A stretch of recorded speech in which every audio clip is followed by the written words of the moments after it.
masolo bazali Congo Métro nde masolo tala eloko kitoko mobange na chaîne oyo trésor ntilulu ayeli biso ozoepate Congo ya niveau yango eza lokola cadeau mpona peuple congolais to mpe mpona monde entier. Congo Métro TV oyo trésor ntilulu amemeli biso numela papa nde masolo check.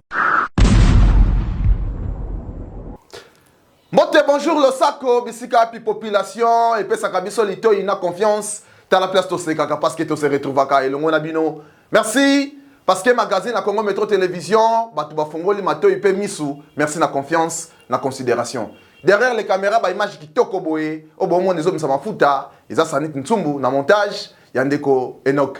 Boye ba été Ngabongo tonton de Chris Mutazaka na présentation, mais sous coordination, il y a PDG Trésor Ntilulu depuis les États-Unis. Mouta commandé la télécommande. Merci na fils Edungu depuis les États-Unis, moi Nandaku. Merci Batatana ba mama na confiance parce que nazo le bagango chaque fois été ceux qui bino bozate biso peto zate. Tanane bozo s'abonner, tanane bozo partager, tanane bozo liker. Merci na ba correspondant na biso mutu lokola tonton Matondo. Merci beaucoup parce que vous tikate. Merci na Neko Dielelo. On peut ba partager chaque fois l'émission na magazine ya Congo Métro Télévision. Tala biso eto limito banda. Magazine ya Congo Métro Télévision e banda kate, so eto liso le sebate. Esengeli koyeba ete délégation oyo ekumba makepa ya Sama Lokonde bakendaki na Afrique du Sud pour na komeka mpe kosola makambo etali ba infrastructure ndenge nini République démocratique du Congo ko zo quand même banzela bien et surtout qu'on négocier contrat oyo ya haute facture koyeba ete République démocratique du Congo ya mboka na biso boka masolo ndenge ni développaki na micro ya Congo Métro Télévision et puis na simabilili ya Sanit Ntsumbu. Ces contrats République démocratique du Congo, Banque sud-africaine de développement et l'entreprise Gouma, signés à Cape Town, visent la construction des infrastructures routières en RDC. En présence du Premier ministre et chef du gouvernement Jean-Michel Sama Lukonde Kyenge, les ministres des ITPR et des Finances représentant la partie congolaise.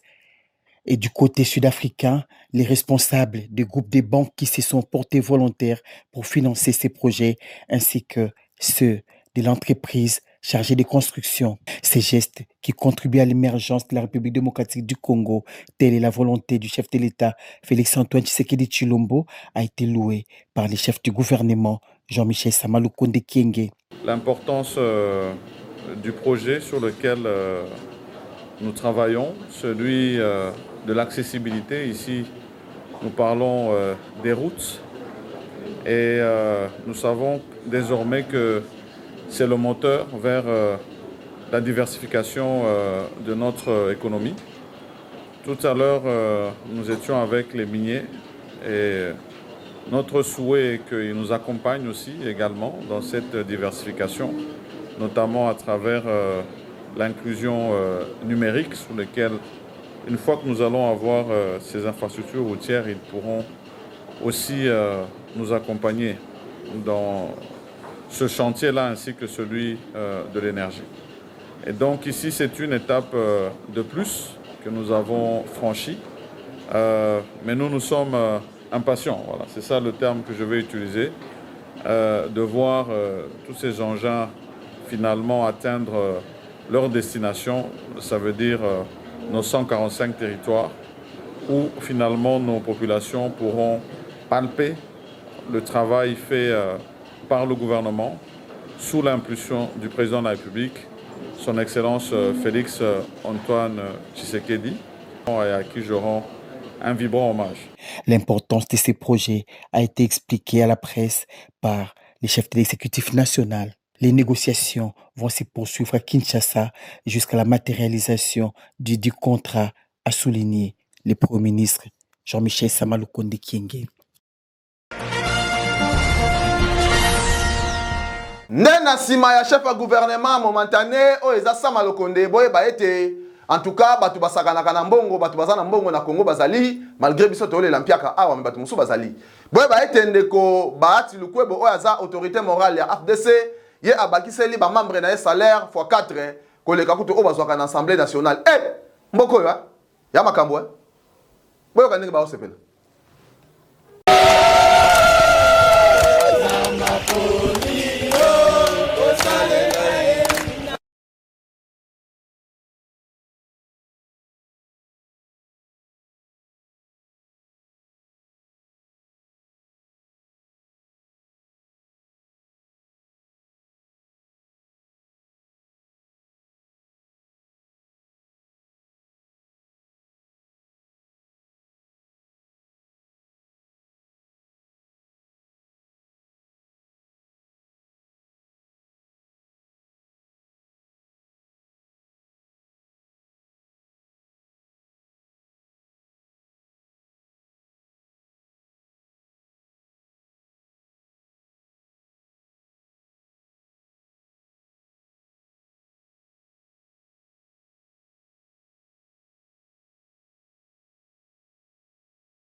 Au nom de l'administration qui se représente, nous voulons vous exprimer nos vifs remerciements pour les 13 mois que vous nous avez accordés.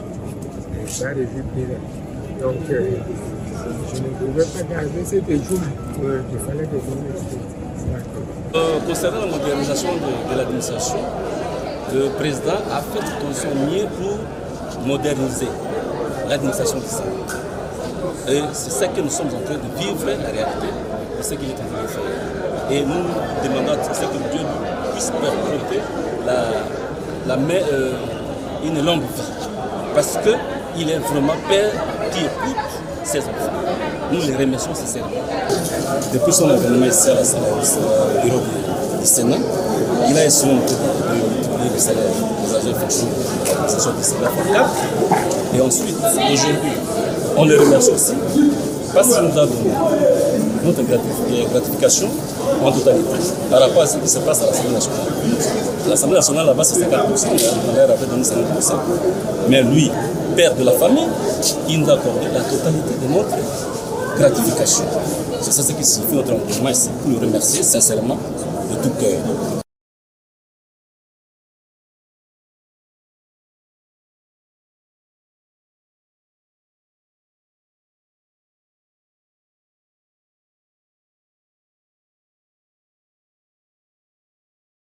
Je suis très touché par cette marque de sympathie parce qu'on a entendu beaucoup de choses. Les gens se disaient, mais est-ce que quelque part il n'y a pas une mauvaise volonté du président de ne pas payer le 13e mois? Eh bien, pour votre information, les titres sont encore au ministère des Finances. Mais comme je suis financier, je me suis dit qu'il faut trouver un instrument de gestion. J'ai demandé à la banque qui recevra ces paiements-là de nous avancer cet argent pour qu'on vous paye le 13e mois. Et donc, considérez que nous ferons de notre mieux pour que les conditions soient toujours améliorées, de manière à ce que tous les collaborateurs se sentent à l'aise. Et c'est ça que demande le chef de l'État. Son Excellence Félix Antoine Tshisekedi Tshilombo met l'homme au cœur de ses préoccupations.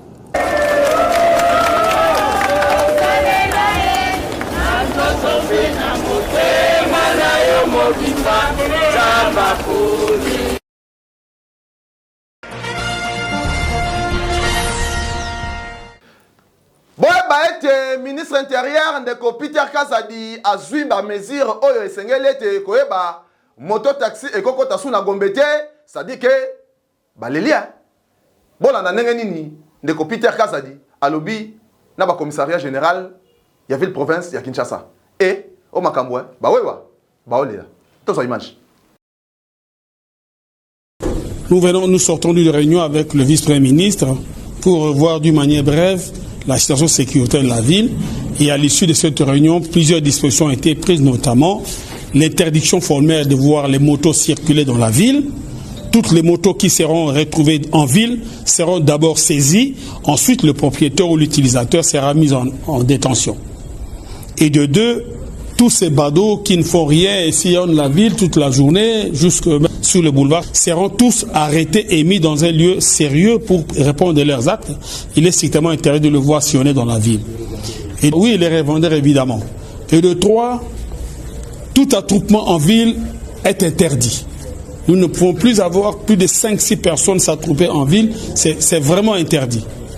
Donc nous rappelons aux gens de bonne conscience et les gens qui savent écouter que plus rien ne sera comme avant et que la police passe à la vitesse supérieure parce que l'acte posé pendant les 2 jours a été largement suivi à travers les réseaux sociaux et tout le monde a compris le message. Il est temps d'arrêter et puis de laisser les choses marcher normalement parce que plusieurs personnes ont droit de travailler. Awa tozwami na Nord Kivu bisika pi bokola na interview oyo ya général Peter Krimawi oyo alobiete esengeli te na population à s'en prendre na Monisco. Est-ce que bakoto sato bato saté parce que mikolo match ya Congo na Monisco ekene mabe makasi. Pola na interview. Sasa niwaambie hivi kuhusu Monisco. Munaona adui yeye ule pale. Mukasema mufanye mutomboke hapa. Nikusema munaambia adui afanye nini? Sasa inafaa tutumike kwa utaratibu. Jana tuliongea na societe civile, tuliongea na baraza intercommunautaire. Azimio tulikamata decision kwa kutoka kushakiana ile ya masuspicion. Tulisema kama FRDC na MONUSCO waanze ikala fasi moja, kusudi hakutakuwa ule wa kusema MONUSCO anafanya hivi anafanya hivi, juu kutakuwa temwe wetu. Unasikia? Sasa inafaa mufanye utaratibu. Kama wakubwa wako wanafanya vitu, wanafanya ni kwa faida ya population. Si hatutaitika mufanye fuyo hapa adui ashuke mwingine. Hatutakubali. Tunasikilizana? Mkuwe kimya. Kama nilikuwa hapa ni juu ya kuwapa pole mashida yenye mko mnapata. Mnajua juzi tulikuwa hapa na ministre ya defense. Tena rais anasema nikuwe hapa niwapatie tena pole. Nena simana yango boye ba ete malgré ya lobby mais population ba lobby ete to kobamba mabanga se kobamba. Bona na image ndenge ni population bangite azui pena libanga aboli yango mundela MONUSCO. Ti mundela leli ai mama mfuidi. Bona na image. Walikuwa kule.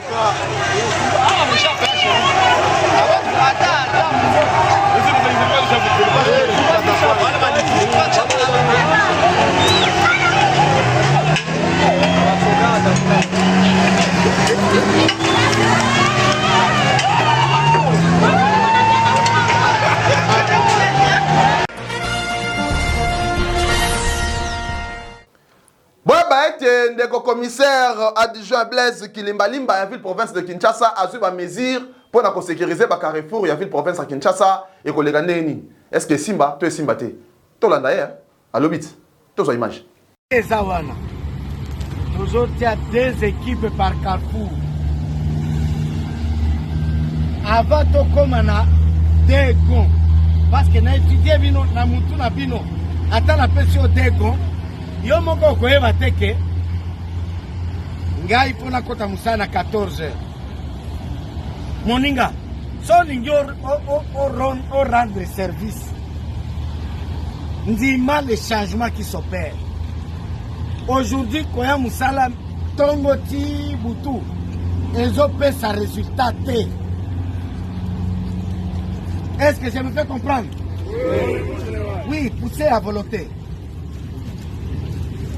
Micro et à la tête, la voix on a vu vous croyez que je vais faire.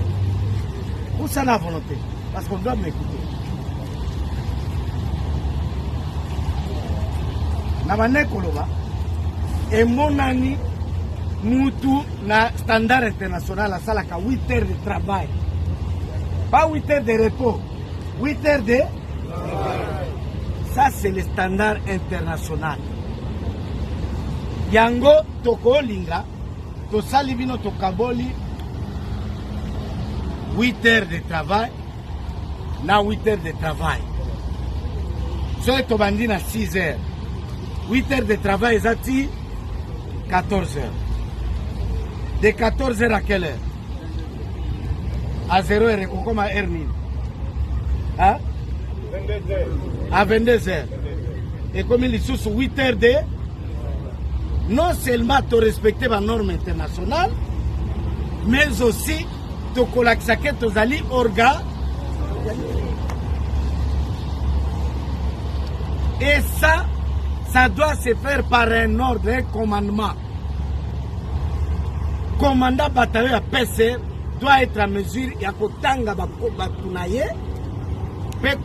imposer 8 heures de travail. Et il ne sera pas dans le fond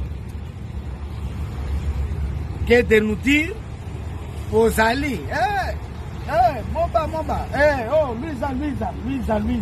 Luisa a évité, il va travailler pendant combien de temps, il va terminer pendant combien de temps. Tout commence par là. N'a pas le salaire.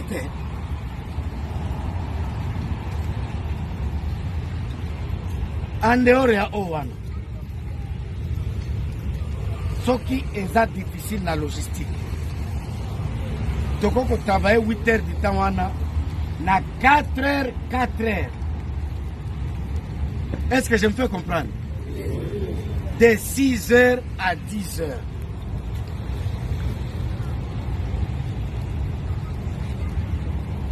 De 14 heures à quelle heure? à 22h. Non, ou bien de 16h à 22h. Oui, pourvu que tu aies chaque 16h, toi qui répond, parce que Ero Moussousouana, chauffeur, oya hebi code de la route, Bamboka Moussoussou, Batambola sans roulage. Il suffit à Bakaka que Naza la bande de Nanga, Nazo respecté. Bakinois bayoka conseil mukie surtout congolais ayoka pena conseil mingité sengeli ko kenango ka boye parce que bandeko balongwaki inde tina même ligne et sengela kete balongola drapeau ya Union européenne balongola drapeau baloba ete balingi na bango États-Unis te balingi na bango pe ba français te sengeli bakende parce que makambo ezo leka génocide ndete oboya bola na ndenge image oyo lekaki ezopesa pasi parce que ba congolais balobete ba ko continuer ko sala boye ti ba kozwa gain de cause lekaki bisote toujours image.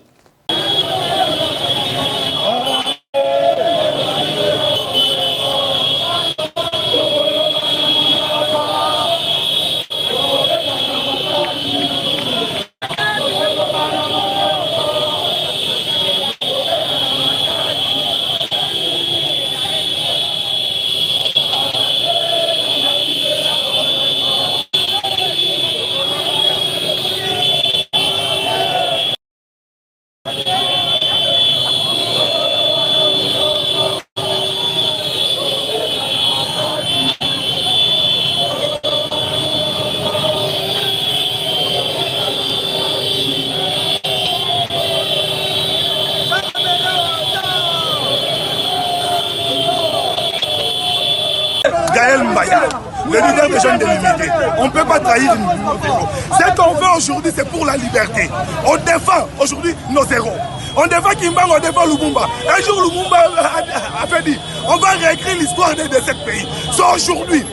C'est aujourd'hui. Ils doivent partir. Les Américains, l'Union européenne, ils doivent partir. C'est la jeunesse qui va libérer ce pays. C'est la jeunesse. C'est la jeunesse ouvrière. Qu'ils rentrent chez eux. On ne veut pas les collabos chez nous. On ne veut pas les collabos chez nous. Tu ne veux pas discuter avec nous le matin et le soir, tu corromps pour nous. Ah oui? On ne veut pas. Les Américains.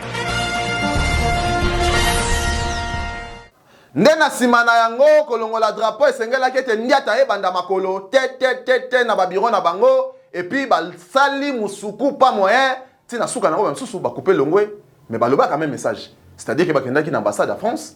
L'ambassade des États-Unis. Mikolo, Kaboui. Donc il y a une Kaboui. Pose l'image.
après kouta na kobeta bale esengela kiete mukonzambo kapé ayamba ba joueur oyo babana ko na boulevard 30 juin ke bakenda ko mona mukonzambo ka esika pe ayamba ki bango moi dîner moi eloko moko moi pio et ça la bango pe moi ba grand garçon boy ba été ezalaka boy souci kaka il fallait to ma coupe so to ma coupe to linga to ba bino na stade des martyrs mais awa pe eza privé ya mabete hein bona na image.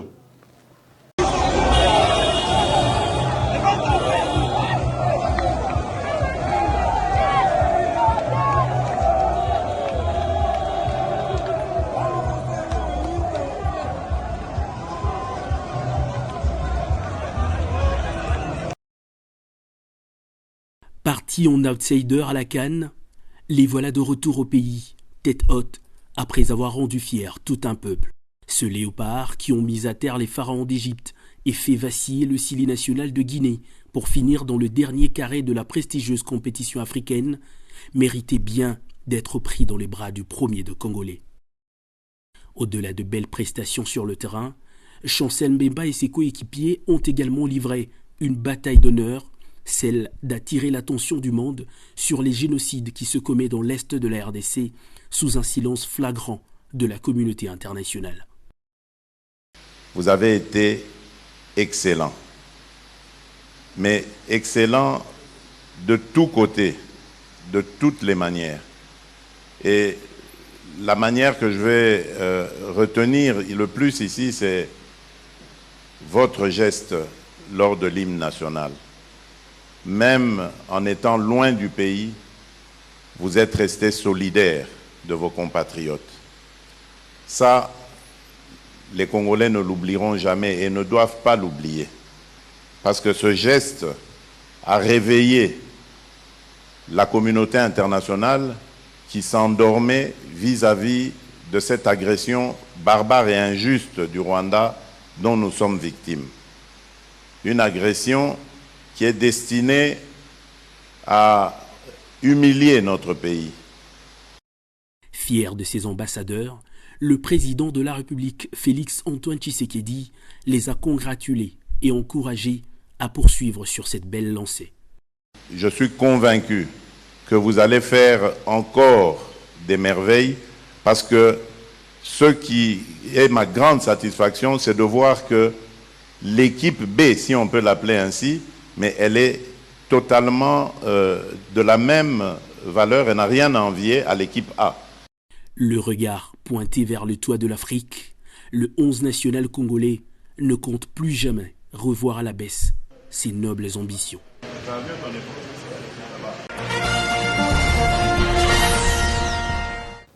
Naufrage na Maluku et ça li passe les si ba famille est belé parce que ba o bazari kuna bazaki ba père d'enfants et ba mère des enfants. Boy ba été naufrage o et bomi ba te belé na Maluku et ça li passe o ça pour la deuxième fois. Et to ba nzambe vous image.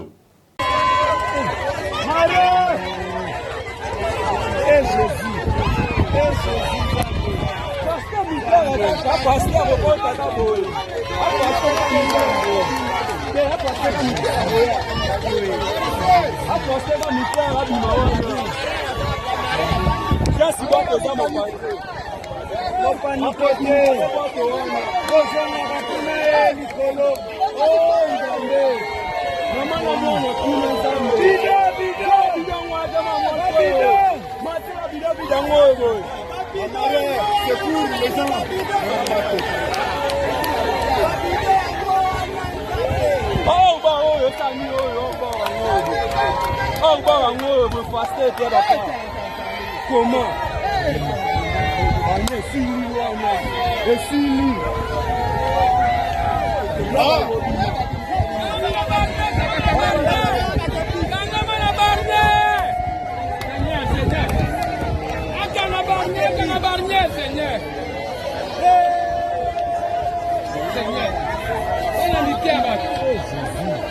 Moi, moi, ça, ma classe, c'est Abimina Moine. Je on a ça, Abimina Moine. Je collabore là.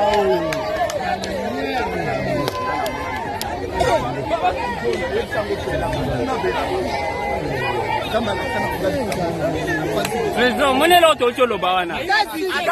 Ma soeur au Tcholo Baga, Siko. Ah, ayebi nzela te. Akota na vitesse. Ayebi nzela te, wana bachaka bokula te.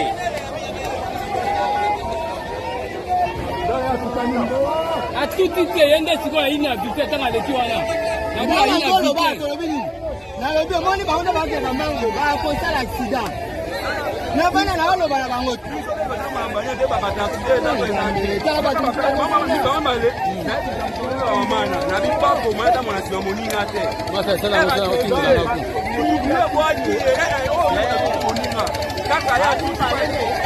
mibale baolandana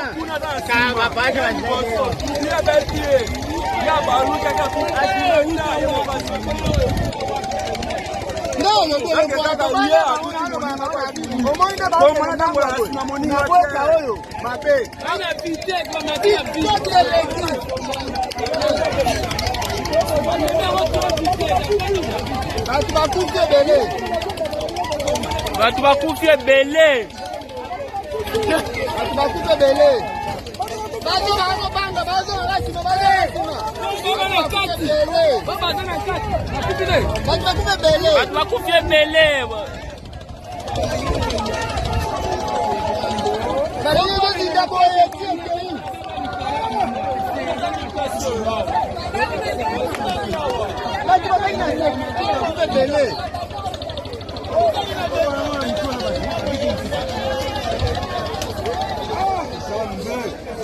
amemi yango na vitesse akoti trop vitesse amesi yango trop vitesse bato baki na kati nde batakufi bandi moko baa na kata barrière na basima na kati na basima ezali nde minano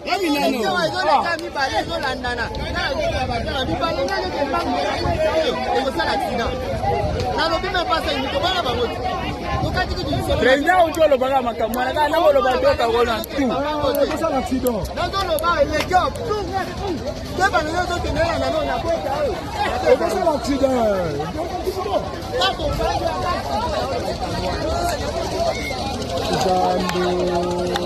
accident babolele na moi makasi boye jésus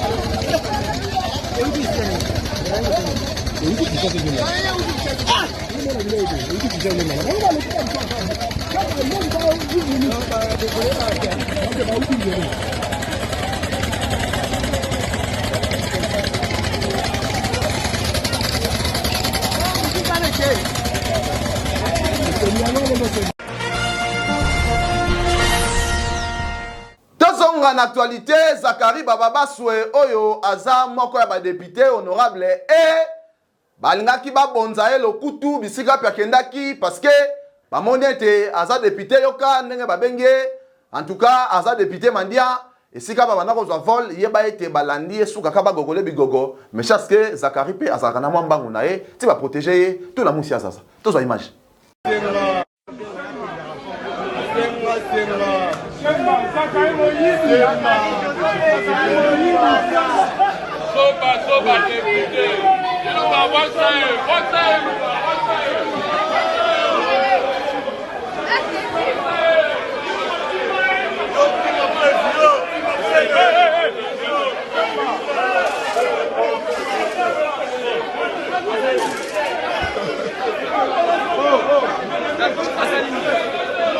Ils ont pris son chapeau, wesh.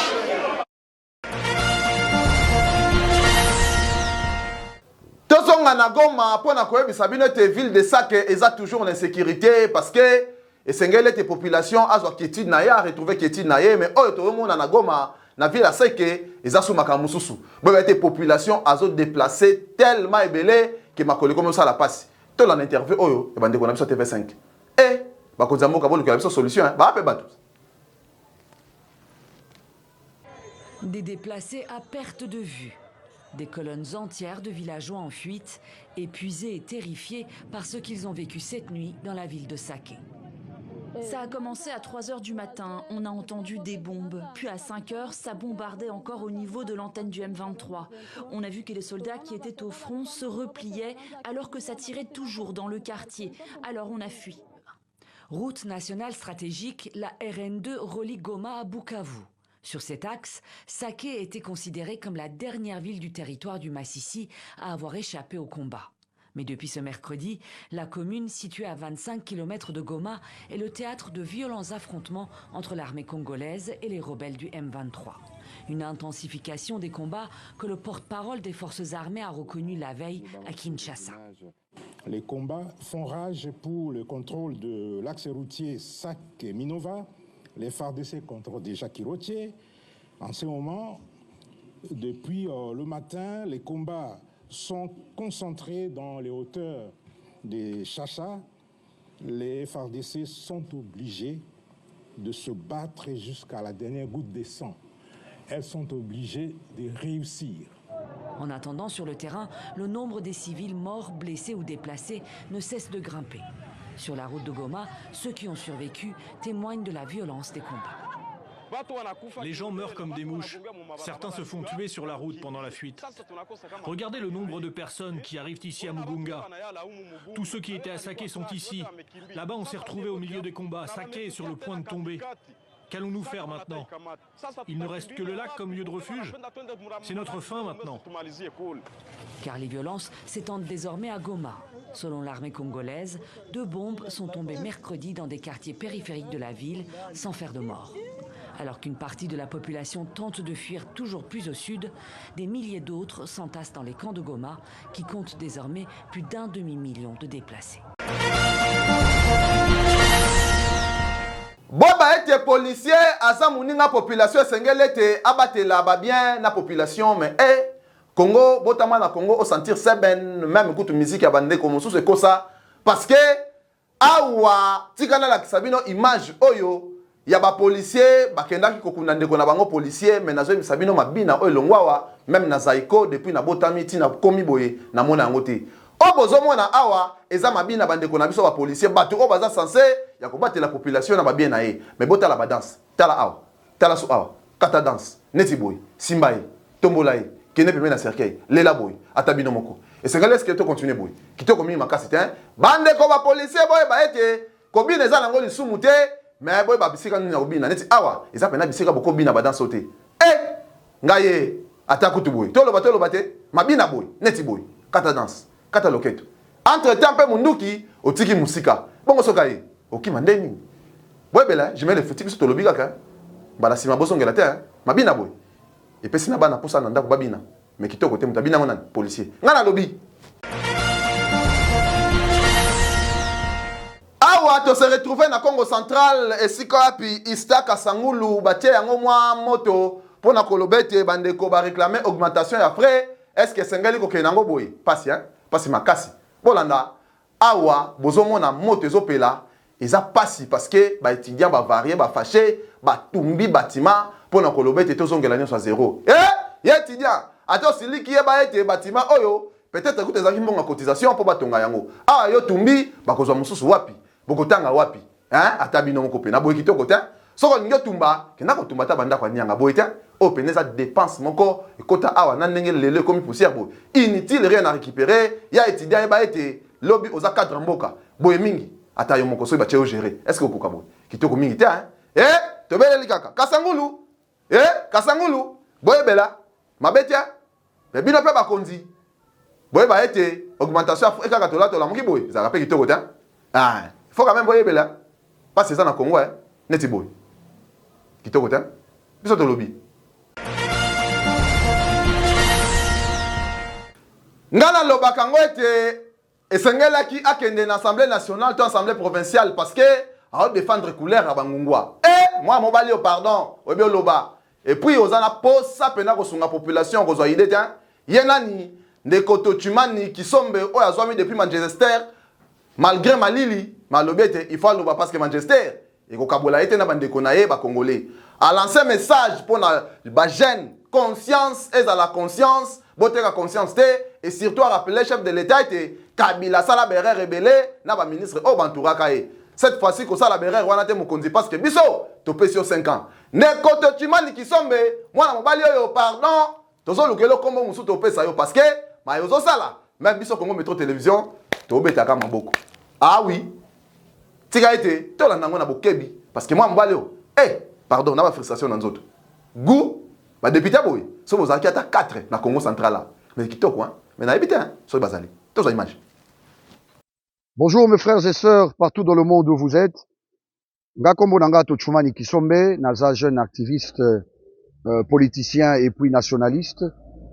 Nayeko mekako loba moi un petit mot na makambo etali lelo soulèvement prise de conscience o ezali ko komata du jour au jour ezali ko koma de plus en plus incarné par la jeunesse congolaise, nalobi bien la jeunesse congolaise parce que toza en masse toujours représenté presque l'un des seuls pays au monde où jeunesse ont représenté presque 80%, 75 à 80%. Nalingi naloba, après mes félicitations et mes encouragements à la jeunesse quinoise, Lelo, Telemaki, en particulier, et puis la jeunesse de l'Est de mon pays, qui souffre depuis près de 30 ans maintenant, et que la solution se trouve aussi na lingara parce que na réfléchir parce que bato balinga réfléchir te balinga finga. La solution se trouve aussi na likambo etali tongo lelo malili en Manchester bolimbisanga robenda moke parfois souffle boye tongo lelo nous devons nous poser une question. Président Oyazali lelo komonaye Félix Antoine Tshisekedi de père et de mère Tolingi Lisusu a travaillé le rôle à magicien.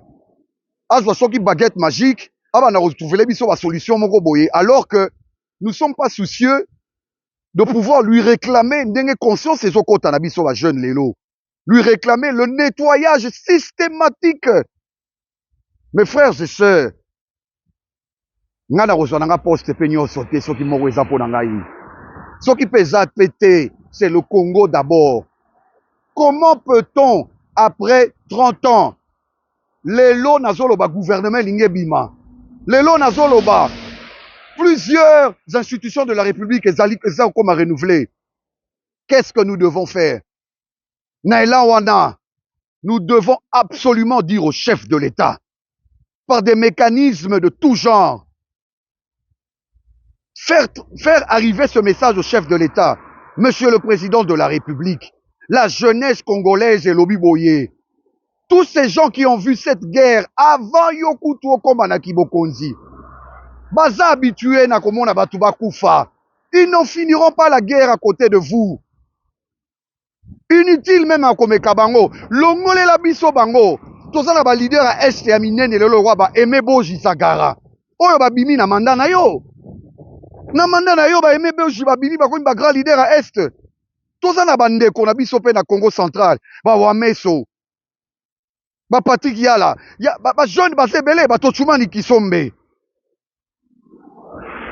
Tozana bande ko partout dans le pays. Tozana bande ko na ba Kasai wana, ba Jekobea, ba ma Amisi Makutano et j'en passe. Tozana bande ko na ba diaspora. Le problème ici, mes chers frères et sœurs, oui, ça fait mal de voir ce Congo qui ne décolle pas. Ça fait mal. Tu as vu que ma puissance, il y a ma casse, il y a guerre. Mais unis, déterminés, avec souffle et sika, nouvelle énergie, une nouvelle classe politique consciente, déterminée. Mes frères et sœurs, c'est possible. Donc, tokomi président dans moment où que chef de l'État, aza loko la bénédiction. Toza sûr que Fati Beton côté Kamboka te, même pas 1 millimètre. Fati Beton azali identité nationale. Donc, makila ya Congo. Tosala nini? Totika occasion eleka. Donc, totika ye moko abunda na kaka boye. Soki asali erreur, toye to telemi. Ce qui est Simbi, Tolobi, non, ce n'est pas lui. Non, non. Moi, je pense que tant où il y a contribution est commis, tant où il y a exigé, et zali devoir nabiso constitutionnel. Bah, non, mais président Moutoumora bien été, bon, sangani boké devant parler nae. Yote. Ces gens ont vu la guerre, ils ont vécu avec la guerre. Bah, kondiwana. Pour la bango est commis normal. Ils ne finiront pas la guerre, monsieur le président de la République. Bakosili sa guerre te. Longola bango nyonso. Ozana ba jeune déterminé na mboka wana. Ozana ba jeune conscient. Toyebi que mokonzi mboka la politique fonctionne na ba quota, na ba nini. Mais il y a moyen. Je crois Matata 2 ou Matata, oui Matata 2. Le président Kabila Kenaki na ela wana kolongola ba chef à parti politique. Je ne m'adresse pas à ba chef nyonso. Bilo mutu bolinga ko stigmatiser, ko personnaliser débat. Mais il y a une question que nous devons nous poser.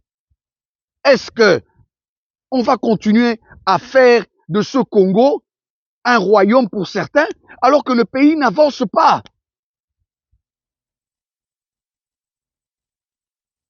T'as là, gestion ba cabinet.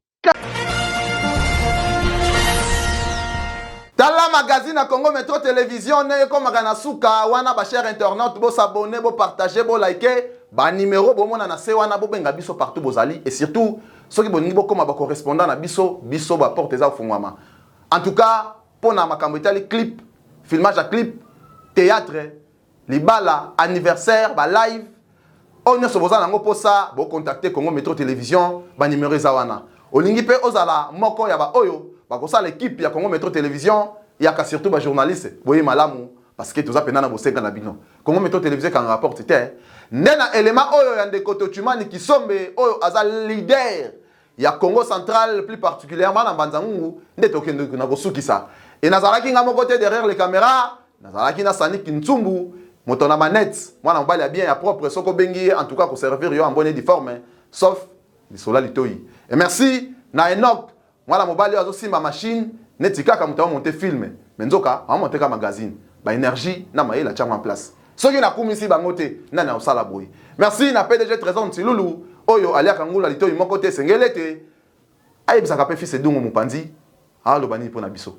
Merci na États-Unis, merci na France, merci na Bruxelles, merci na Congo, merci na Afrique mobimba biso yi Congo Metro Télévision to komi na suka et na ko bossa na te na si saka magazine ka boy. Merci à notre conseiller juridique, à la personne de Maître Tito Grade. Merci beaucoup, Tozé Belé. Magazine yango comme Minasuko. Odia se lever, bisoé, to tele misi mon limo. Pe to pe misi milimo pe mana kimia. Nga tonto de Chris. Na misi mino ka bobe nganga. Na pesa mino kadama kasi. Bayo.